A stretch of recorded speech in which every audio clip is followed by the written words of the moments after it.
जीवन का सत्य बुद्ध नैतिक कहानी। नमस्कार दोस्तों, ज्ञान से भरी इस कहानी में आपका स्वागत है। बुद्ध के संघ सबके लिए खुले रहते। बुद्ध संघ का अर्थ है जो भी व्यक्ति बौद्ध भिक्षु बनकर बुद्ध के साथ रहना चाहता हूँ, बौद्ध की शरण में आना चाहता हूँ। कुछ लोगों को बुद्ध सहज ही स्वीकार कर लेते और संघ में रहने की अनुमति दे देते हैं, पर कुछ व्यक्तियों को वो कह देते कि जाओ पहले एक रात शमशान में जाकर रहो।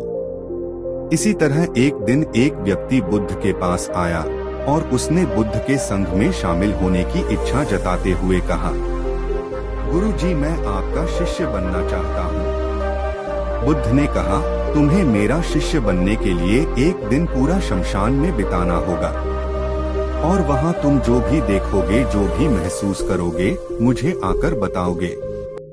उसके बाद ही तुम संघ में शामिल हो पाओगे।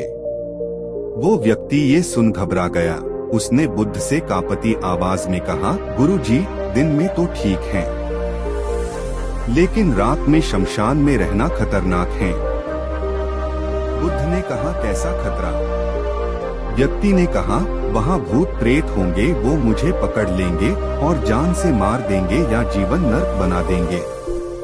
भूत प्रेतों का खौफ उस व्यक्ति के चेहरे पर साफ दिख रहा था। पर बुद्ध ने कहा, क्या तुमने भूत प्रेत देखे हैं?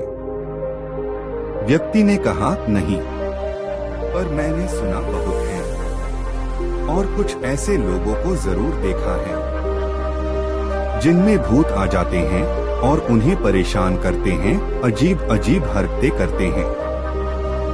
इस पर बुद्ध ने कहा, फिर तो अब तुम्हारे पास ये सुनहरा अवसर है ये जानने के लिए कि क्या वाकई भूत प्रेत होते हैं या नहीं। तुम एक रात शमशान में व्यतीत करो। वहाँ अगर तुम्हें कुछ ऐसा लगे कि वो भूत हैं, तो देखना कि वो कैसा दिखता है, और यदि ऐसा कुछ ना हुआ तो तुम यह जान पाओगे कि भूत प्रेत जैसी कोई चीज नहीं होती। इस तरह पूरी रात तुम जो भी अनुभव कर पाओ वो सुबह मुझे आकर बताना। बुद्ध की बातों से वो व्यक्ति जिज्ञासु हो जाता है। व्यक्ति बोला, ठीक है गुरुजी, मैं एक पूरा दिन और रात शमशान में गुजारूंगा। बुद्ध ने कहा, ठीक है, अभी तुम स्नान कर लो और आश्रम में जाकर भोजन करके आराम करो। कल सूर्य की पहली किरण के साथ ही शमशान पहुंच जाना। व्यक्ति के जाने के बाद बुद्ध ने अपने 4 शिष्यों से कहा कि वह व्यक्ति कल शमशान जाएगा। तुम उसके पीछे जाना और उस पर नजर रखना, पर ध्यान रहे उसे भनक भी ना लगे कि कोई उस पर नजर रख रहा है। अगले दिन सुबह होते ही वो व्यक्ति शमशान पहुंच गया। बौद्ध भिक्षु भी उस व्यक्ति का पीछा करते हुए एक जगह छुपकर उस व्यक्ति पर नजर रखने लगा। जब तक दिन था तब तक वो व्यक्ति शमशान में इधर उधर घूमता रहा। उसे काश वैसा कुछ भी अनुभव नहीं हुआ, लेकिन जैसे जैसे सूर्यास्त के साथ अंधेरा घनाता जा रहा था, उस व्यक्ति की धड़कनें बढ़ती जा रही थी।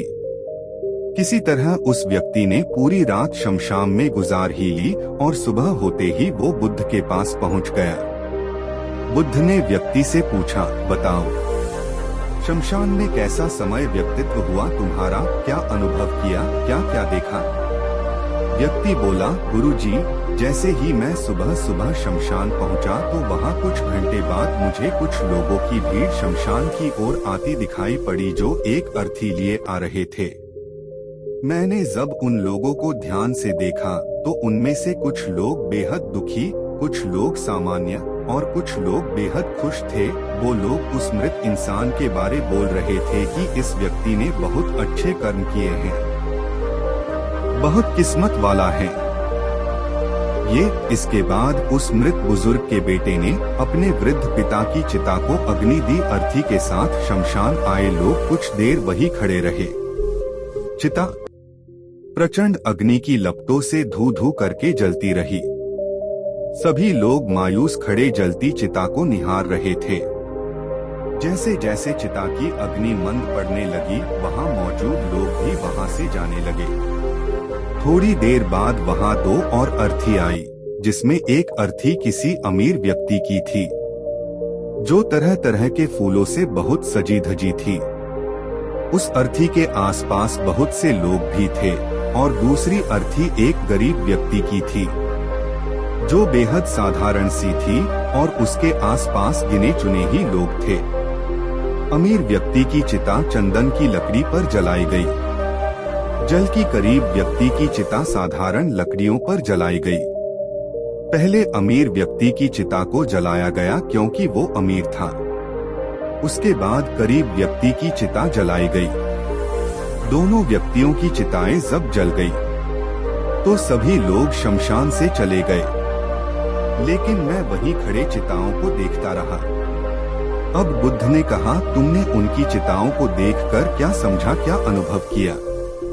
व्यक्ति ने कहा, गुरुजी, दोनों की चिताएं समान थी, दोनों के ही शरीर उन चिताओं में समान तरीके से ही जले। उसके बाद जब सब कुछ जलकर राख में बदल गया तो वो राख भी एक समान ही थी। गुरुजी, उसके बाद वहाँ पर एक औरत की अर्थी आई। उस औरत का पति बहुत दुखी था, फूट फूट कर रो रहा था। अर्थी के साथ शमशान में आए बाकी लोग भी बहुत दुखी थे, वो सभी उसके पति को सांत्वना दे रहे थे। हे बुद्ध गुरु, मैंने उसमें देखा कि बहुत से लोग काफी ज्ञानी थे, वो ज्ञान की बातें कर रहे थे। मैंने ध्यान से उनकी बातों को सुना तो वो बोल रहे थे कि अर्थी की सवारी करते हुए मृत होकर एक दिन तो सबको यहाँ आना ही है। जीवन हमें इंसानियत और परोपकार से जीना चाहिए, अधर्म कर्म से दूर रहना चाहिए, किसी को कभी कष्ट नहीं देना चाहिए। धन के पीछे हमेशा भागकर जो हम अपने जीवन का सुख चैन गवा बैठते हैं और अंत में जो भी धन इकट्ठा करते हैं वो सब कुछ तो यही धरे का धरा रह जाता है। गुरुजी, उसके बाद शमशान में कोई अर्थी नहीं आई। इस पर बुद्ध ने पूछा कि तुम सारी रात वहाँ रहे तो क्या कोई भूत प्रेत तुम्हें दिखा? व्यक्ति बोला, नहीं, वहाँ मुझे कोई भूत प्रेत नहीं दिखा। हालांकि मन में एक डर तो था, पर सच कहूँ तो पूरी रात मैं अपने आप से ही डरता रहा। कभी हवाओं से हिलने वाले पत्तों की आवाजों से डरता रहा तो कभी वहाँ आसपास मौजूद जीव जंतुओं की आवाजों से डरता रहा। सारी रात सहमा रहा, लेकिन पूरी रात में मुझे कोई भूत प्रेत नजर नहीं आया। बुद्ध ने उस व्यक्ति से कहा, ठीक है, अब तुम जाओ और आश्रम में आराम करो। कल फिर तुम्हें पूरा एक दिन और रात शमशान में बिताना होगा। अब वो व्यक्ति ये सुन बोला, आप कैसी बात कर रहे हैं? गुरुजी, आपके ही कहने पर आज पूरा दिन और पूरी रात मैं शमशान में पड़ा रहा। वो समय मैंने कैसे काटा है मैं ही जानता हूँ। अब मैं दोबारा वहाँ नहीं जाऊँगा। बुद्ध ने कहा, देखो, जो खास चीज तुम्हें वहाँ जाकर मिलनी है वो तुम्हें अभी तक नहीं मिली है। जब तक वो चीज तुम्हें नहीं मिल जाती मैं तुम्हें संघ में शामिल नहीं कर सकता। तुम एक दिन और वहाँ रुको, तुम्हें वो अवश्य मिल जाएगी। व्यक्ति बोला, ठीक है, मैं कल एक दिन और रात और व्यतीत कर लूंगा शमशान में। अगले दिन सुबह वो व्यक्ति बुद्ध का आशीर्वाद लेकर फिर से शमशान पहुँच गया। एक पूरा दिन और रात बिताकर वो व्यक्ति अगली सुबह फिर बुद्ध के पास पहुंचा, लेकिन इस बार उस व्यक्ति के चेहरे पर एक अलग ही तेज था, एक अलग ही खुशी झलक रही थी, मानो उसे वो मिल गया हो। लेकिन बुद्ध उसके मुंह से सुनना चाहते थे, इसलिए बुद्ध ने एक ही सवाल पूछा कि क्या तुम्हें वो चीज मिली? व्यक्ति बोला, हाँ गुरुजी, मुझे वो मिल गई। बुद्ध ने पूछा कि बताओ, तुम्हें वहाँ क्या मिला? व्यक्ति ने कहा, गुरुजी, मैंने जीवन का अर्थ समझ लिया है। मैंने वहाँ देखा कि कुछ लोग शाम को मुझे अर्थी पर लेकर आ रहे हैं।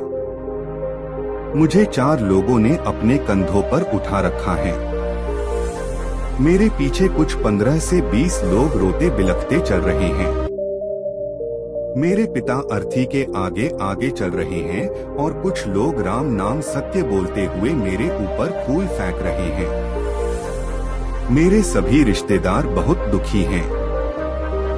भीड़ में मौजूद कुछ लोग तो सिर्फ दुखी होने का नाटक कर रहे हैं। कुछ लोग मेरे पिता को सांत्वना दे रहे हैं। तभी कुछ देर बाद मेरी अर्थी को जमीन पर रख दिया गया और मेरे शरीर को उठाकर चिता पर लिटा दिया गया। मैं ये सब दृश्य अर्थी पर लेटे हुए देख रहा था। मैंने उस अर्थी से उठना चाहा, पर उठ नहीं सका। मैं सांस लेना चाहता था, पर सांस नहीं ले पा रहा था। मैं पूरी तरह से असमर्थ और विकलांग की तरह था, क्योंकि मेरे अंदर सांस नहीं थी। मैं अपने पिता को गले लगाना चाहता था, लेकिन मैं उठ नहीं सकता था। मैं भाई को गले लगाकर ये कहना चाहता था कि तुम अपना और माता पिता का ध्यान रखना। घर व परिवार की जिम्मेदारी अब तुम्हारे ऊपर है। इसे बखूबी निभाना, इससे मेरी आत्मा को शांति मिलेगी। कुछ समय बाद मेरा मुंह कपड़े से ढक दिया गया और शरीर के ऊपर कई लकड़ियां रख दी गई। मुझे अब कुछ भी दिखाई नहीं दे रहा था। फिर उसके बाद मुझे अत्यंत गर्मी महसूस हुई। मुझे एहसास हुआ कि मुझे अब जलाया जा रहा है। धीरे धीरे लकड़ियों के साथ साथ मेरा पूरा शरीर जलने लगा। मेरा दम घुट रहा था। मैं उठना चाहता था। आखिर अग्नि ने प्रचंड रूप ले लिया और धीरे धीरे मैं भी उस अग्नि में पूरी तरह खो गया। पूरी रात मैं खुद को ऐसा ही जलता देखता रहा। मैंने देखा कि अंतिम रूप में मैं एक राख बन चुका हूँ। उस पूरी रात ना तो मैं डरा, ना ही मुझे डर का एहसास हुआ।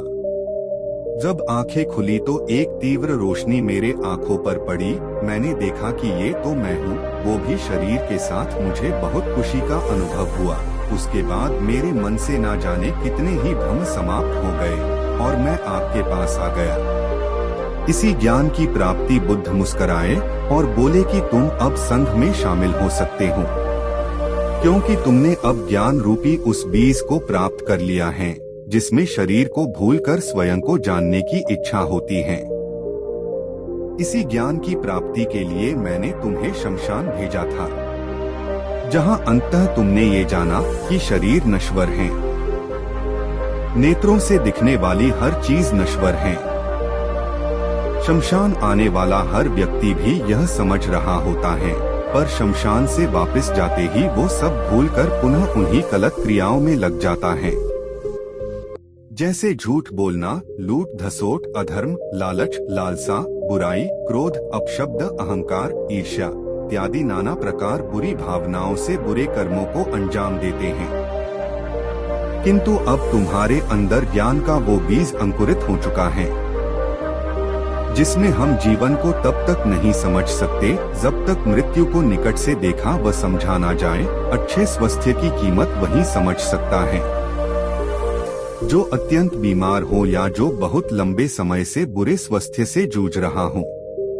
ठीक उसी तरह जीवन का महत्व वही समझ सकता है जो मृत्यु से रूबरू हुआ हो या जो मृत्यु को समझ चुका हो, एहसास कर चुका हो। अब तुम्हें इसी बीज को लक्ष्य बनाकर कर ध्यान की मदद से स्वयं को और ज्यादा जानना है और ज्ञान की उस सीमा पर पहुंचना है जिसे जानने के बाद कुछ भी शेष नहीं रह जाता। कोई इच्छा, कोई लालसा शेष नहीं रह जाती। मन हर विचारों से मुक्त हो जाता है।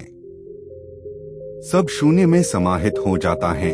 मन में जिज्ञासा का कौतूहल शांत होकर ज्ञान रूपी शांति में बदल जाता है।